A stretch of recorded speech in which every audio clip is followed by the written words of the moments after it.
So what's up mga ka-vlog-vlog? Nandito naman ulit tayo sa ating munting YouTube channel. So before tayo mag-start, please like, share, and subscribe.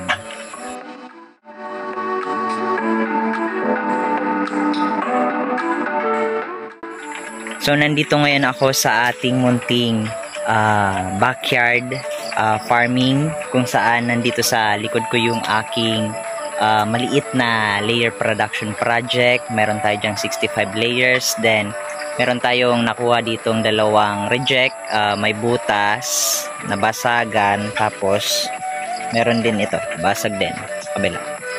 So dito ngayon medyo pasensyahan nyo na medyo mausok kasi nagpausok ako para sa ating mga tanim na ampalaya, at the same time diretso na din dito sa ating poultry house para at least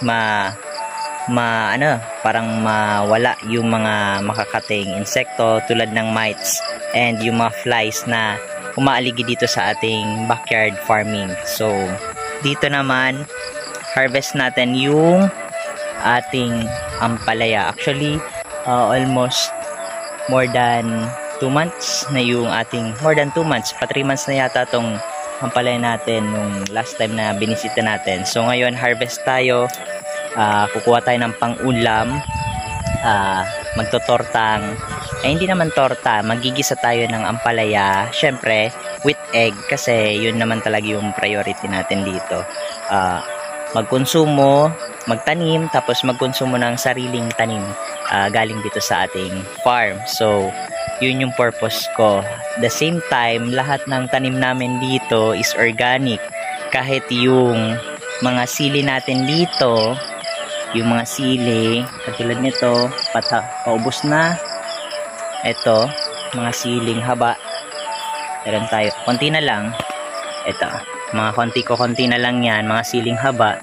So mga organic yan lahat ng nanditong tanim sa part na to is organic, kasi yung fertilizer na ginamit namin dito before kami magtanim, nilagyan namin dito ng yung pinatuyong ipot galing mismo dito sa ating layer house or layer production project. So maganda yung impact kapag organic yung farming natin, kasi mataba talaga yung lupa. Check niyo, mataba. At the same time, in the long run kasi hindi nyo na kailangan maglagay ng kahit ano pang fertilizer kasi mataba na yung lupa. So yun yung kagandahan doon sa mga ipot na galing sa ating layer production na gagamit natin dito sa ating mga backyard na pagtatanim, gaya ng mga sili, ampalaya, string beans, meron din tayo. Then meron tayong sesame seeds. Ito, sesame seeds, malapit na yung i-harvest. Binibenta din siya per kilo, pero ngayon hindi ko alam kung anong gagawin namin dito if i-konsumo. So more or less, kasi konti lang naman yan, siguro kasi maliit lang yung area dito sa backyard farming natin, more or less ikukonsumo lang naman natin yan. So yun lang naman muna yung update natin dito sa ating backyard farming. So pagpasensyahan nyo na yung pagmumukha natin. So medyo bagong gupit tayo and ang payat nating tignan. So pagpasensyahan nyo na. So pagtiyagaan nyo na yung ating pagmumukha.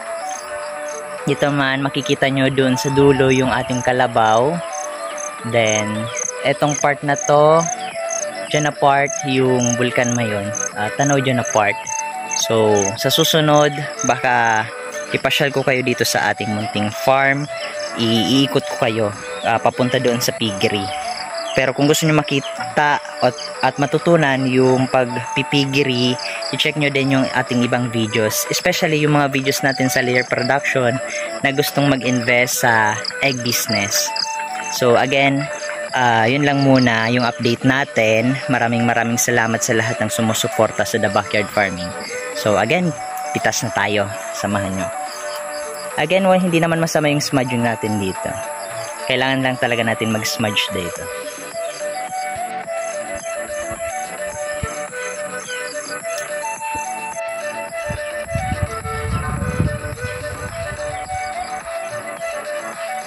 So maraming salamat sa lahat ng sumusuporta sa The Backyard Farming. Hanggang sa muli mga ka-vlog-vlog.